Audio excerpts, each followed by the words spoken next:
In recent days, we've witnessed a stunning reversal in Sri Lanka. The all-powerful Rajapaksas have been humbled. They're losing power with every passing day. First, the cabinet quit. Then the new finance minister resigned. Then the Rajapaksas lost majority in parliament, and today they suffered another major setback. The powerful monks of Sri Lanka are turning against the Rajapaksas. And these are the very same monks who helped them win the election. Now they want them to quit. Is this the end of the road for the ruling family of Sri Lanka, or will they be able to brazen it out? In the next 5 minutes, we'll discuss, first of all, the situation on the ground. The protests are growing bigger by the day. Today, doctors hit the streets. They say they're helpless. There is a serious shortage of medicines in Sri Lankan hospitals, and these doctors have issued a warning. They say Sri Lanka could face a major health disaster next. We identified 5 vital drug science shortage and 189 essential drug science shortage. So we are to face impending health disaster situation. 1 month ago, when the inflation came in the country, the government has increased the prices of all the pharmaceuticals by 30%. So that has posed a severe burden on the people. Lives are at risk. There's a huge shortage of drugs. Sri Lanka, in fact, imports 85% of its medicines. And now it doesn't have the money to pay for them. Doctors say a health emergency should be declared. Protesters say the Rajapaksas must quit. That President Gotabaya Rajapaksa should resign. His brother, Prime Minister Mahinda Rajapaksa, must go too. As the pressure mounts, the brothers made a concession today. President Gotabaya Rajapaksa has revoked the emergency. It was declared on Friday, remember, last Friday. And this is a U-turn if there ever was. Why was the emergency declared in the first place, and why has it been revoked now? What has changed in the last 5 days? The Paksa brothers, they wanted to contain the protests. So they declared an emergency because it gives more powers to security forces. They can use any means to crush the protests. Tear gas, water cannons, violent crackdowns, arrests without warrants. They've tried everything and they've failed. The crowds are growing. If anything, the emergency has made the situation worse. So now they're withdrawing it to save face. And I'll tell you why it will not work. The people of Sri Lanka want food and medicines. How does revoking the emergency help them?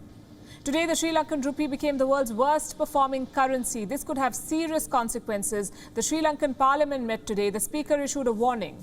And I have that quote with me. This is what the speaker said in the parliament today. We are told this is the worst crisis, but I think this is just the beginning. The food, gas and electricity shortages will get worse. There will be very acute food shortages and starvation. That's what it has come down to. Sri Lankans on the brink of starvation. But the president will not give up power. Gotabaya Rajapaksa has refused to step down. His party's chief whip said as much in parliament today. He said Gotabaya Rajapaksa will not resign under quote-unquote any circumstances. So who can force his hand?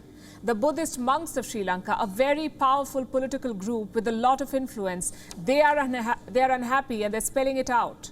They want President Gotabaya Rajapaksa to quit. And this message comes from the highest ranking Buddhist monks, the ones who oversee and regulate the Buddhist clergy in Sri Lanka. And I have that statement with me too. This is what it says. During the past 2.5 years, the incumbent government has ruined the country to its end, destroyed democracy, the country's supremacy of the law, sold national assets. Very important statement. The country has been colonized. The country's money has been misused and foreign exchange has been misused as well. People know everything. This is a major setback for the Rajapaksas. The monks, remember, propelled them to power. Now they want them out. Theravada Buddhism is the official religion of this country. More than 70% of the population practices it. It is also the biggest vote bank. In the 2019 election, these monks openly campaigned for the Rajapaksas. One of the major supporters was the Bodu Bala Sena. This group had appealed to all 10,000 Buddhist temples in Sri Lanka that said that the clergy should come together to create a Sinhala government. In other words, they said Buddhists should vote for the Rajapaksas. And the Bodu Bala Sena is the most hardline and radical of groups in Sri Lanka, and that's a story for another day. In the present situation, I must say, religion is not really a factor. People from all religions are suffering and they're all protesting against the government. But criticism from the monks deals a body blow to the authority of the Rajapaksas.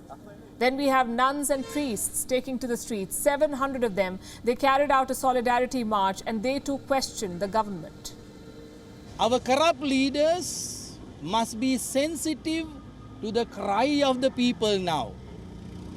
What is unbelievable is that there is this insensitivity among our corrupt political leaders. How could people be so insensitive when people are crying out for basic human needs like electricity, like gas, like milk powder, like diesel and petrol?